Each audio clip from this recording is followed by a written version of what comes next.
तो की हालचाल गुरु, चलते हैं आज के टॉपिक के बारे में। भारतीय क्रिकेट टीम के स्टार बल्लेबाज रिंकू सिंह के परिवार से एक बहुत ही दुखद खबर सामने आ रही है। तो गुरु, रिंकू सिंह के पिता खान चंद्र सिंह अब हमारे बीच नहीं रहे हैं। बताया जा रहा है कि वो स्टेज 4 कैंसर से जूझ रहे थे। तो गुरु, रिंकू ने हमेशा कहा कि उनकी सफलता के पीछे उनकी पिता की मेहनत है। सिलेंडर डिलीवरी का काम करके उन्होंने रिंकू को इस मुकाम तक पहुंचाया है। तो गुरु, आज रिंकू के पास सब कुछ है, लेकिन उनके सबसे बड़े सपोर्टर अब उनके साथ नहीं है। कैंसर जैसी गंभीर बीमारी से लड़ते हुए उन्होंने अपनी आखिरी सांस ले ली है। तो भगवान उनकी आत्मा को शांति दे और रिंकू के परिवार को यह दुखद सहने की शक्ति दे। ओम शांति। तो गुरु, चलते नेक्स्ट अपडेट के बारे में। केरल के त्रिशूर से एक दिल दहलने वाली खबर सामने आ रही है। तो गुरु, यहाँ एक उत्सव के दौरान एक हाथी ने अचानक बेकाबू हो गया है और उसने मंदिर के पुजारी पर हमला कर दिया है।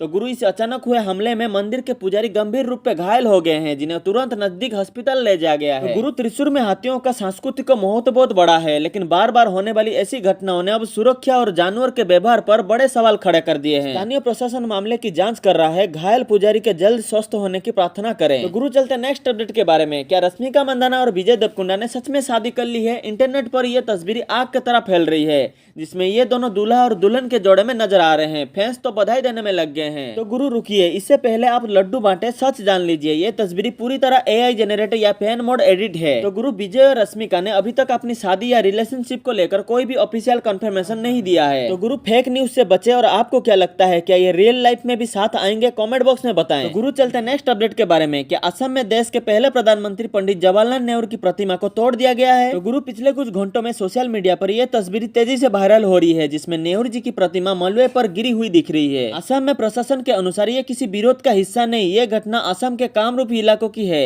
जहां फ्लाईओवर या सड़कों निर्माण के चलते प्रतिमा को वहां से शिफ्ट किया जा रहा है। तो गुरु, कई बार आधी अधूरी तस्वीरें गलत नेगेटिव सेट करती है। प्रशासन का कहना है कि प्रतिमा को सुरक्षित स्थान पर स्थापित किया जाएगा। तो गुरु, चलते नेक्स्ट अपडेट के बारे में। बेंगलुरु से एक ऐसी खबर आई है जिसने सबकी आंखों में आंसू और दिल में सम्मान भर दिया है। सिर्फ 19 साल की उम्र में जब जिंदगी की शुरुआत होती है, वहाँ एक परिवार ने अपने बेटे को खो दिया है। डॉक्टर ने उसे ब्रेन डेड घोषित कर दिया था। लेकिन गुरु, इस गहरे दुख की घड़ी में भी उस परिवार ने एक ऐसा फैसला लिया है जिसने मिसाल कायम कर दी है। उन्होंने अपने बेटे के अंग को दान करने का निर्णय लिया है। तो गुरु, जानते हैं इसका नतीजा क्या हुआ है? उस बहादुर लड़के की वजह से आज बेंगलुरु में 4 अलग अलग लोगों को नई जिंदगी मिली है। किसी को दिल मिला है तो किसी को नई रोशनी मिला है। तो गुरु, मौत के बाद भी जिंदा रहना इसे ही कहते हैं। उस परिवार की हिम्मत और उस 19 साल के हीरो को हमारा सलाम। तो गुरु, चलते नेक्स्ट अपडेट के बारे में। यूएन में भारत ने पाकिस्तान को ऐसा आईना दिखाया कि पूरी दुनिया देखती रह गई। तो गुरु, भारत ने सीधा प्रहार करते हुए कहा कि जितना पाकिस्तान का पूरा आईएमएफ बेल्ट आउट पैकेज है, उससे दुगना तो भारत ने अकेले जम्मू कश्मीर के बजट पर खर्च करता है। जी हाँ गुरु, जहाँ पाकिस्तान पाई पाई के लिए कर्ज मांग रहा है, वहाँ भारत ने साबित कर दिया है कि जम्मू कश्मीर में विकास की रफ्तार अब रुकने वाली नहीं है। तो गुरु, ये करारा जवाब उन लोग के लिए था जो अंतर्राष्ट्रीय मंच पर भारत के आंतरिक मामलों में दखल देते हैं।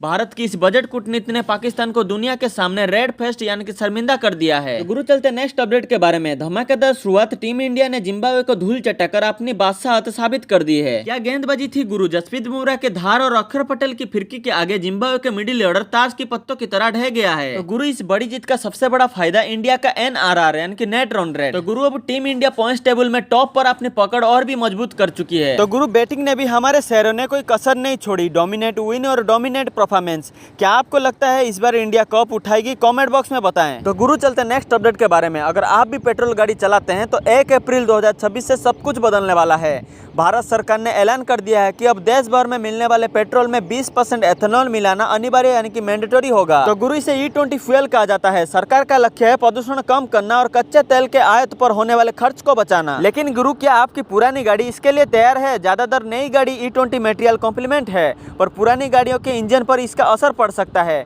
क्या आपको लगता है इससे पेट्रोल का दाम कम होगा? कमेंट बॉक्स में अपनी राय बताएं। तो गुरु, चलते नेक्स्ट अपडेट के बारे में। त्योहार खुशियों का नाम है, लेकिन क्या हो जब यही त्योहार किसी की आंखों में आंसू ले आए? तो गुरु, सोशल मीडिया पर वायरल इस तस्वीर ने सबका दिल दहला दिया है। एक शख्स बीच सड़क पर फुट फुट कर रोने लगा। वजह यह है कि उसके परिवार ने उसे फोन कर कह दिया है कि इस बार होली पे घर मत आना।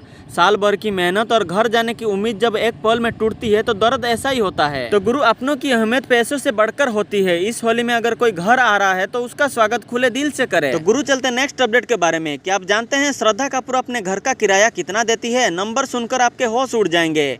बॉलीवुड की स्त्री यानी कि श्रद्धा कपूर हाल ही में मुंबई में अपने अपार्टमेंट अपार्टमेंट का लीज रिन्यू किया है और इसका मंथली रेंट है पूरे 6 लाख रुपए। जी हाँ, यानी साल में 72 लाख रुपए सिर्फ किराए में। तो गुरु ये घर मुंबई के एक प्राइम लोकेशन पर है जहाँ आम इंसान घर खरीदने के लिए सोचता है। वहाँ सितारे इतना रेंट देते हैं। क्या आपको लगता है कि इतना रेंट देना व्यर्थ है? कमेंट बॉक्स में बताएं। तो गुरु चलते नेक्स्ट अपडेट के बारे में। क्या आपने कभी सोचा है कि एक चपरासी बनने के लिए भी परीक्षा देना पड़ती है, लेकिन देश चलाने के लिए कोई एग्जाम नहीं? तो गुरु राघव चड्ढा ने एक बहुत ही तीखा सवाल उठाया है। अगर हर सरकारी नौकरी के लिए एग्जाम जरूरी है तो लीडर बनने के लिए क्यों नहीं? तो गुरु उनका तर्क है कि जब नीतियां बनाने वालों के पास सही शिक्षा और समझ होगी तभी देश का सिस्टम सही मायने में सुधारेंगे। तो गुरु, क्या आपको लगता है कि नेताओं के लिए मिनिमम क्वालिफिकेशन या एंट्रेंस एग्जाम अनिवार्य होना चाहिए या फिर लोकतंत्र में जनता का फैसला ही सबसे बड़ा टेस्ट है? अपनी राय कमेंट बॉक्स में जरूर बताएं। तो गुरु चलते हैं नेक्स्ट अपडेट के बारे में। क्या आप जानते हैं कि पीएम मोदी दुनिया के उन चुनिंदा लीडर में से एक है जिन्हें 2 कट्टर दुश्मन देशों ने एक साथ सम्मानित किया है? जी हाँ गुरु, प्रधानमंत्री नरेंद्र मोदी को इजरायल और फिलिस्तीनी दोनों ही देशों से अपने देश का सर्वोच्च सम्मान मिल चुका है। तो गुरु 2018 में फिलिस्तीनी ने उन्हें grand colour of the state of Palestine से नवाजा, जो किसी विदेशी नेता को दिया जाने वाला उनका सबसे बड़ा सम्मान है। तो गुरु वहीं इजरायल के साथ भारत के रिश्ते आज एक नई ऊंचाई पर हैं। यही दिखता है कि भारत की बैलेंस डिप्लोमेसी कितनी ताकतवर है। तो गुरु, दुनिया जहाँ युद्ध और विवादों में बटी है वही भारत का नेतृत्व सबको साथ लेकर चलने का दम रखता है। तो गुरु चलते नेक्स्ट अपडेट के बारे में। क्या महाराष्ट्र बनने वाला है दुनिया की अगली बड़ी इकोनॉमी? देवेंद्र फडणवीस ने कर दिया है एक बड़ा ऐलान। तो गुरु, डिप्टी सीएम देवेंद्र फडणवीस के मुताबिक महाराष्ट्र 2030 तक 1 ट्रिलियन की अर्थव्यवस्था बनने की राह पर है। लेकिन गुरु ये होगा कैसे? सरकार का फोकस है इंफ्रास्ट्रक्चर, फिनेटेक और मैन्युफैक्चरिंग पर। अगर ऐसा हुआ तो महाराष्ट्र अकेले कई छोटे देशों से बड़ी इकोनॉमी बन जाएगा। तो गुरु, वर्तमान महाराष्ट्र भारत की जीडीपी में सबसे बड़ा योगदान देता है। 1 ट्रिलियन का मतलब है लाखों नई नौकरियां और बेहतर सुविधाएं। क्या आपको लगता है कि 2030 तक हम यह लक्ष्य हासिल कर पाएंगे? अपनी राय कमेंट बॉक्स में बताएं। तो गुरु चलते नेक्स्ट अपडेट के बारे में। दिल्ली एक्साइज पुलिस मामले में अरविंद केजरीवाल और अन्य आरोपियों के लिए आई है बहुत बड़ी खुशखबरी। तो गुरु, दिल्ली की अदालत ने इस मामले में केजरीवाल के सहित सभी आरोपियों को डिस्चार्ज कर दिया है। जी हाँ, आपने सही सुना है। तो गुरु, लंबे समय से चल रही कानूनी लड़ाई के बाद कोर्ट का यह फैसला आम आदमी पार्टी के लिए एक बहुत ही बड़ी राहत और जीत माना जा रहा है। तो गुरु, अब देखना यह है कि इस फैसले के बाद दिल्ली की राजनीति क्या मोड़ लेती है। आपका इस पर क्या कहना है? कमेंट बॉक्स में बताएं। तो गुरु, आज के लिए इतना ही। फिर मिलते हैं नेक्स्ट वीडियो में। तब तक के लिए जय हिंद, जय भारत। अगर वीडियो अच्छी लगी तो वीडियो को लाइक करें और चैनल को सब्सक्राइब कर दें। ऐसे ही अपडेट पाने के लिए चैनल को सब्सक्राइब कर दें।